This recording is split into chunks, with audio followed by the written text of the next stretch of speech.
It's Nolan.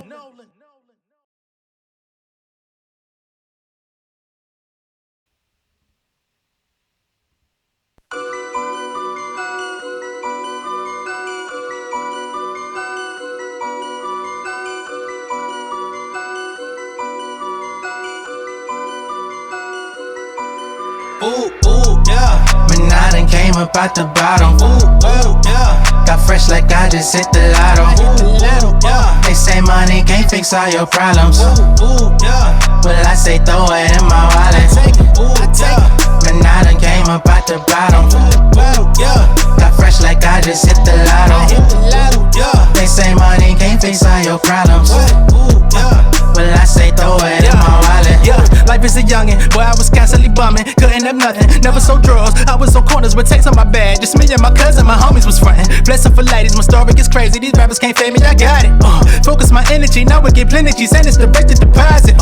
Measuring the streets, remember the days I was fast in the feast. Checking my bank and I tell it the least. Now I get paid for my talent at least. All of that struggle just made me a beast. I don't know why they wanna play with the kid. I done build everything straight from the mud. Still I ain't never been down with the pig. I'ma do numbers when I drive, stuntin' when I cop. I'ma blow a bag, spinning on the block. Throw it on my girl, let her drop the top. Plus I'm independent, never sign to die. I can never stop, thumbing through the guap. Save a couple racks, put it in the stock. Ice water dripping, splashing on my watch. Flooding out the burgers, I don't see the dog. Ooh, that's my demeanor. Never been nice, but I feel like I mean her. Catching that money like I'm a receiver. Give me an inch, I'ma make it a meter. Shawty so high, she done gave me a fever. Dripping so hard, I done messed up my sneakers. Straight out the dirty, I came from the cleaners. I run through the green like a golden retriever. Ooh, yeah.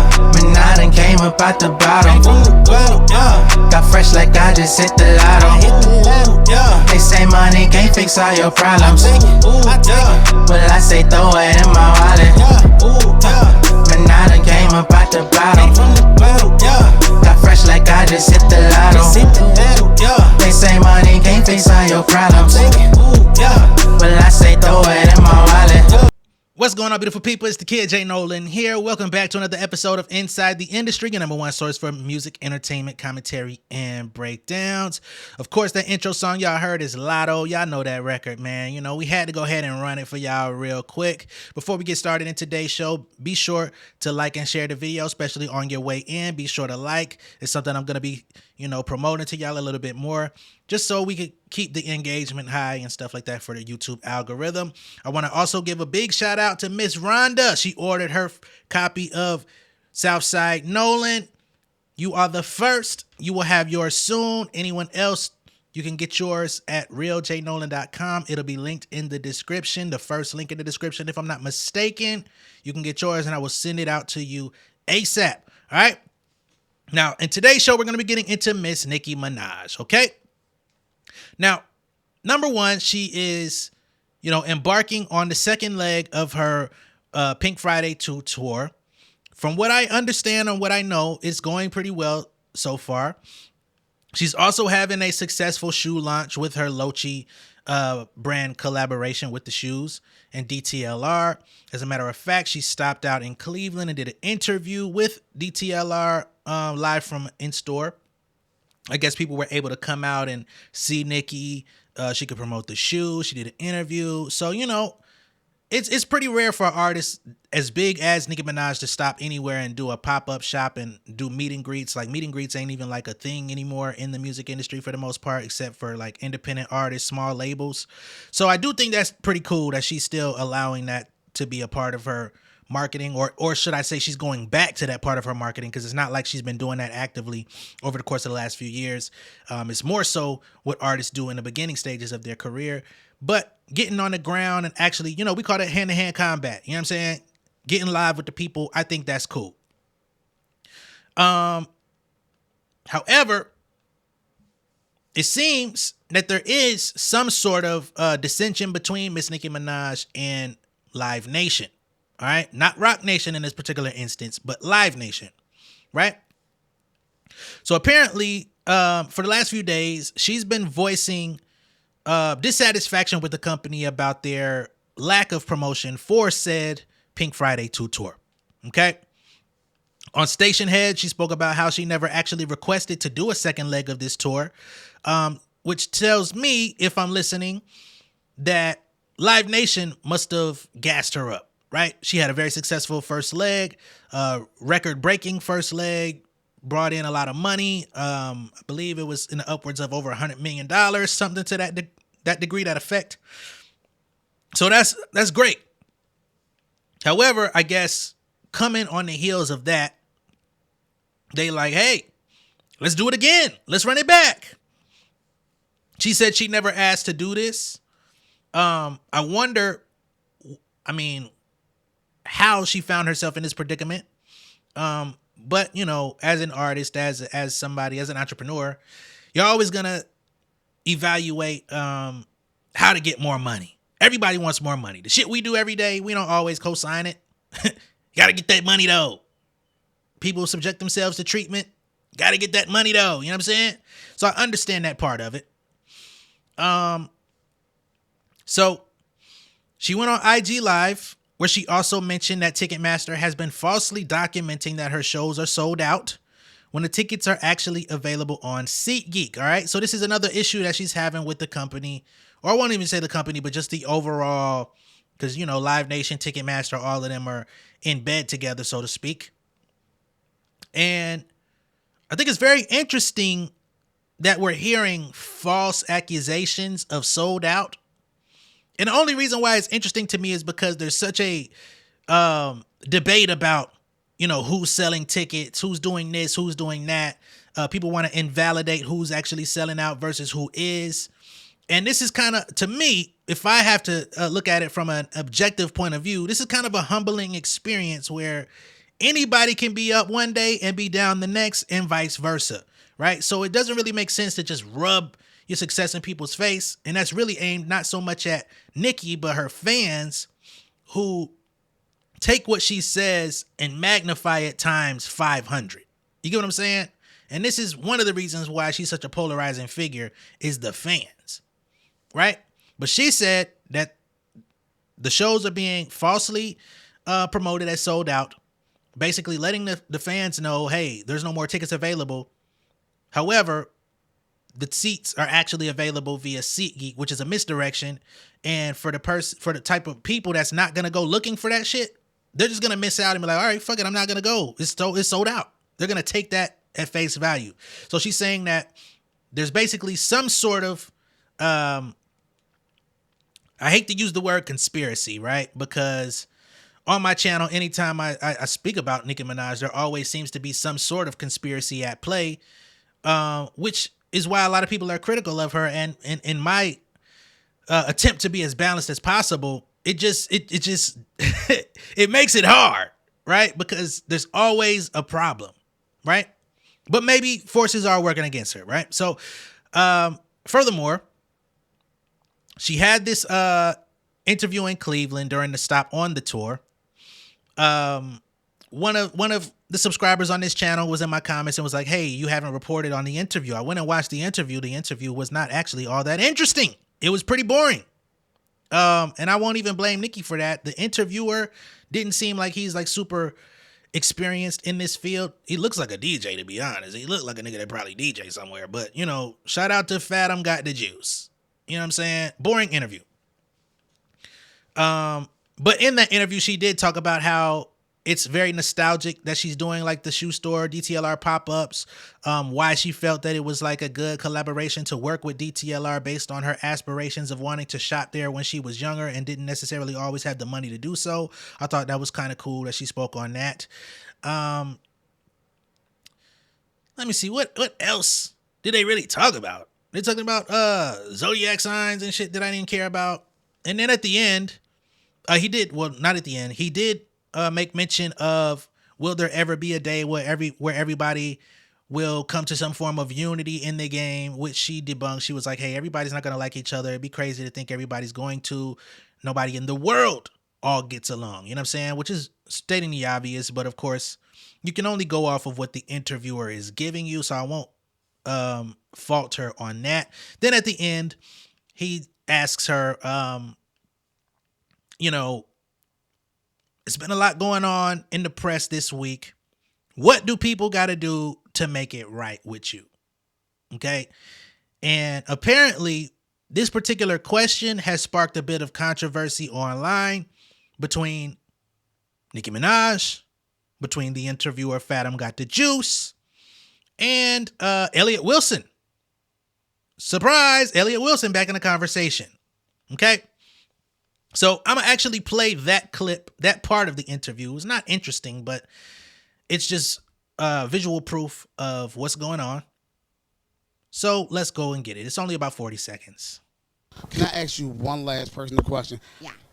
So there's been a lot going on this week, right? How can they make right by what they did wrong to the GOAT, to the legend? Is there any way they can make right by that? By buying 1,000 pairs of DTLR sneakers. Oh, there we go. By Nicki Minaj. There we go. And there we that'll go. make Y'all it hear right. that? Woohoo! That'll make it right. That is a price on everything, ladies and gentlemen. Are we hear done? that? We're done. Nicki Minaj is here. Loki, make sure you shop DTLR. We're going to keep this party going. Fathom Got the Juice. Let's go.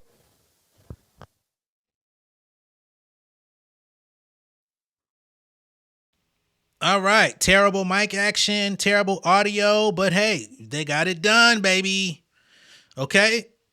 As y'all can see, when she was asked that question, she said they could make it right by getting 1,000 pair of Nicki Minaj Lochi, sneakers. And I think her shoe, what is the price on them sneakers, to be precise? Like, what are they selling those for? Let me see while we're here.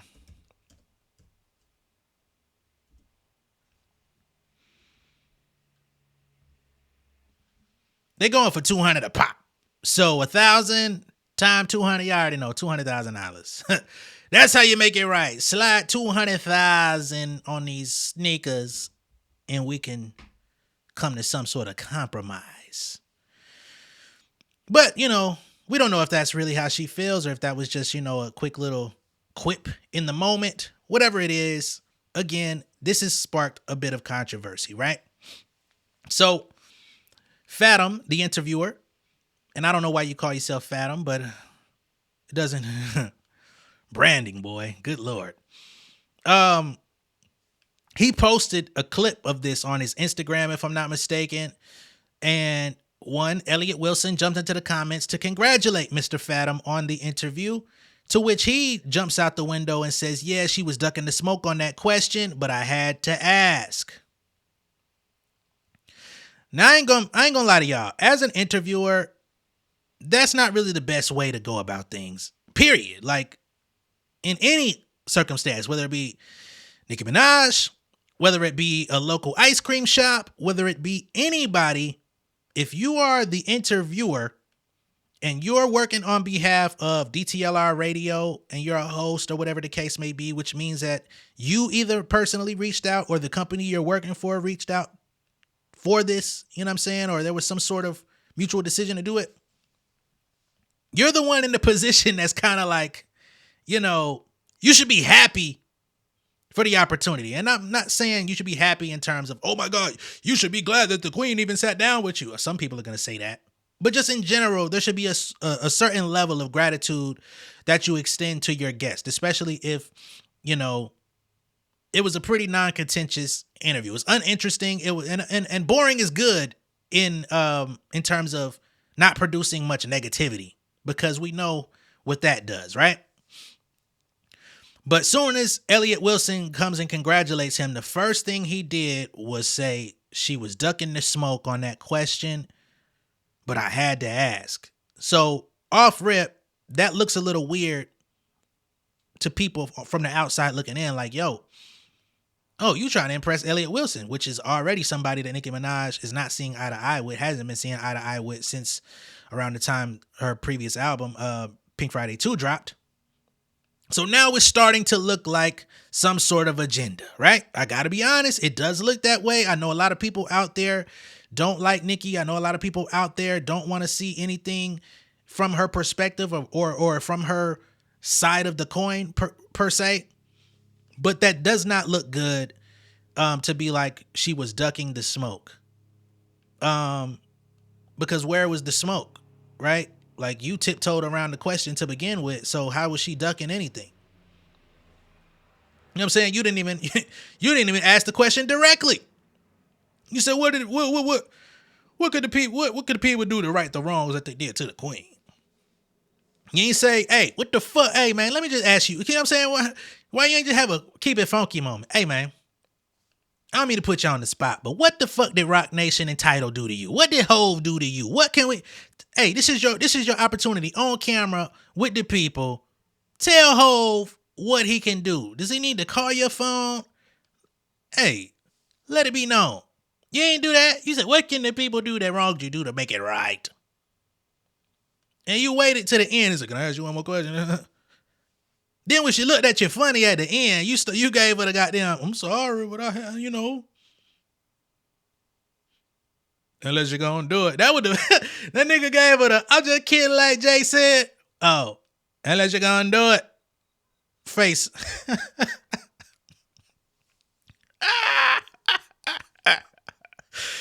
Not the kid like Jason. Damn.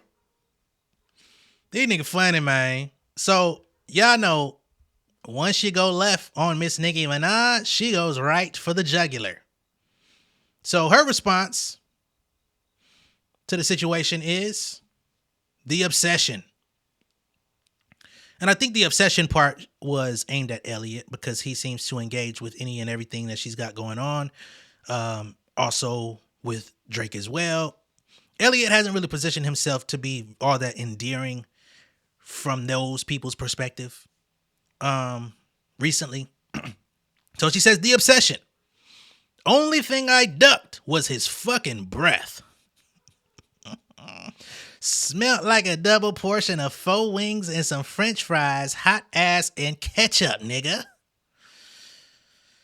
Ooh. And you already know she fat shaming that nigga because you say his breath smelled like 4 wing, fries, hot ass, and ketchup. Good Lord.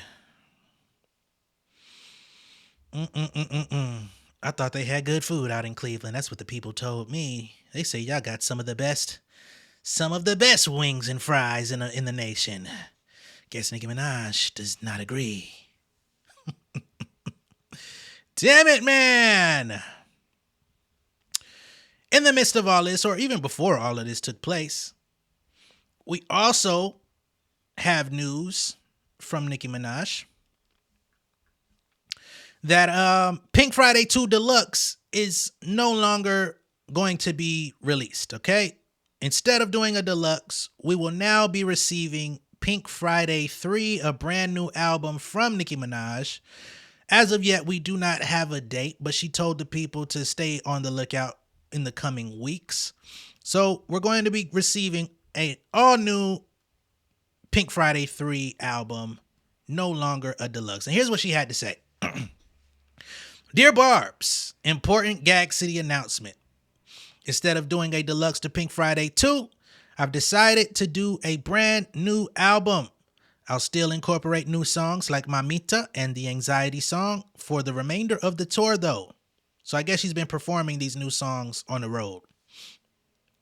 She says, and I'll announce the new date within the next couple weeks. The new music is just too good to be thrown away on a deluxe album. Last night, the songs I recorded were just way too iconic. I love you guys so much. You know that. I know you do. Excuse me. I'll still give you something leading up to the announcement, so no worries. PF3 is about to do precisely what the fuck been needed to be done. Trust me, Barbs. I'm so excited, blessed, loved by the Barbs. And fortunately for the Barbs and me, I've learned a lot since December 8th, 2023, which is the release date of her PF2, and I believe that was also her birthday. Okay?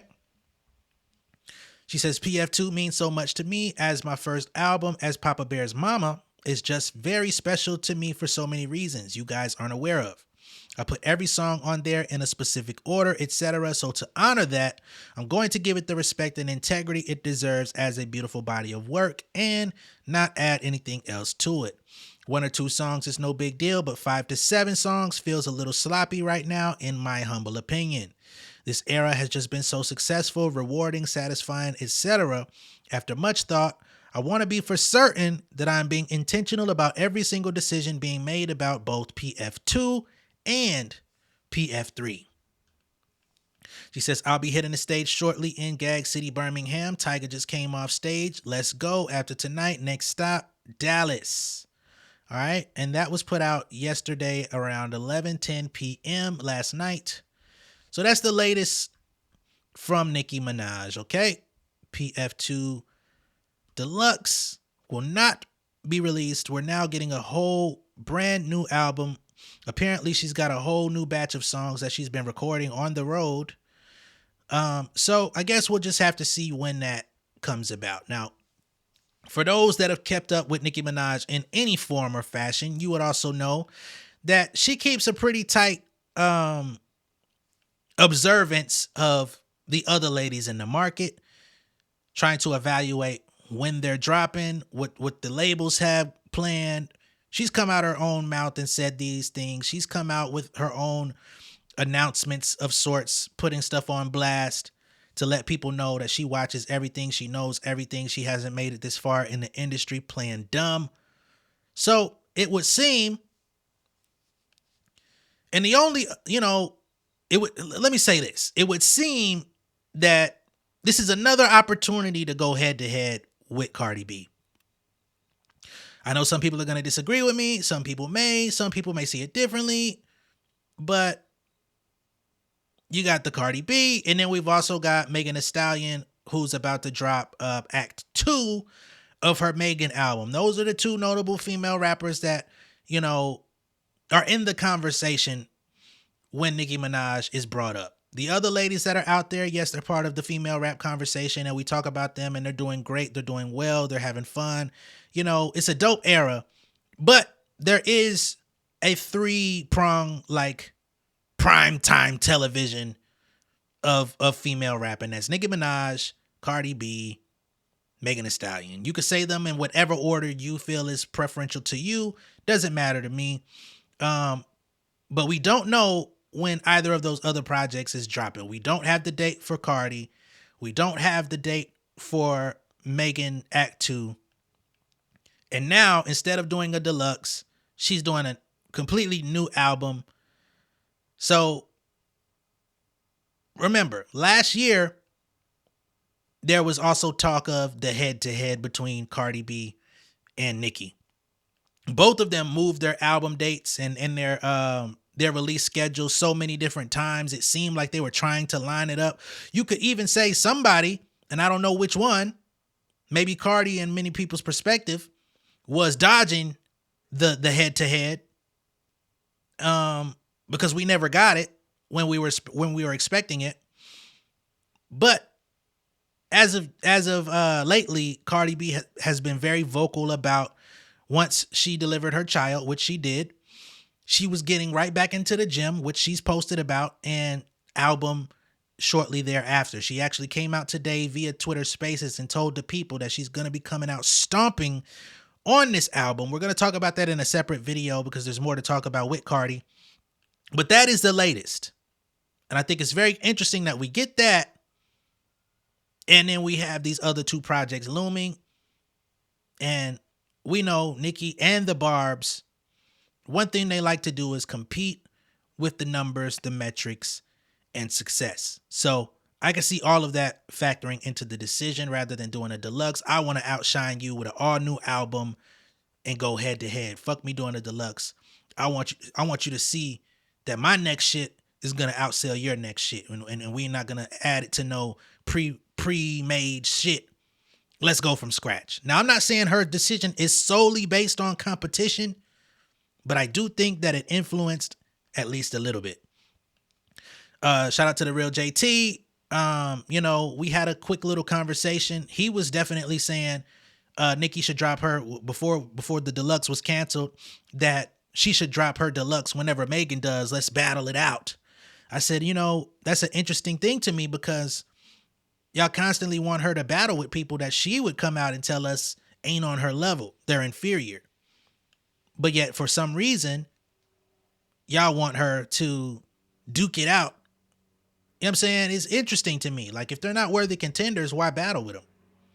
But that's what the fans say. She kind of puts that energy out there too. Anyway, let me know what y'all think of all this down below in the comments. Be sure to like and share this video. If this is your first time seeing me on YouTube, go ahead and subscribe to the channel, become an insider. And for the people out there, I saw somebody talking about, man, I know Nicki Minaj, hate to see you coming. I bet she don't. Because anybody talking about Nicki Minaj, and I don't spew hate about her. I don't call her none of the weird names people say about her. I don't put no accusations on substance abuse on her. I don't do none of that type of stuff. Other people do that. That's not me, right? I report on the news. There's only so many notable artists that I'm going to talk about on my channel, because clearly if it's not one of a certain amount of notable people, y'all don't tune in any fucking way, right? And the people that tend to say these things, y'all only tune in when I'm talking about Nicki Minaj or her rivals. I see y'all, I know exactly who you are. So please, calamate. Okay? Enjoy the content, enjoy the entertainment, and enjoy the music that you love the most. Let that be the paramount thing. Let that be the driver. Okay? I ain't got shit to do with it. I'm just a nigga that talks about the stuff going on. Love it or hate it with my opinion. You don't have to agree. I don't ask you to. I just ask for respect. All right? Once again, I'm going to catch y'all on the next one. Again, if you want to get your copy of Southside Nolan, you can do so on realjnolan.com. It is linked down below in the description. I will catch y'all on the next one. Peace. King of my city and cul-de-sac. Coming out swinging like soldier rag. Leading my people like quarterback. Boy, I study this shit, I'm an almanac. Had to get up and grind. Knowledge is booming, I'm here to apply. Came with the chip and the dip, it just single the mind. We finna do more than survive. I need my check. Spinning the block for the Gouda. We hitting the jeweler to flood out the net. We don't do beef for computers, I'm straight out the sewer. We come when you rest. Niggas be looking perplexed, so keeping my foot on their neck. No map, I trust my gut for the quest. But drama, I'm fully abreast. I was ready for years and they doubted me. All of a sudden they tell me they proud of me. I've been dropping these haters like calories. Cross them out, I came back with some boundaries. Stand for my honor, but too raw, no corner. Packing the stick with a drummer. When I catch my bad, won't fumble. I done came too far to be humble.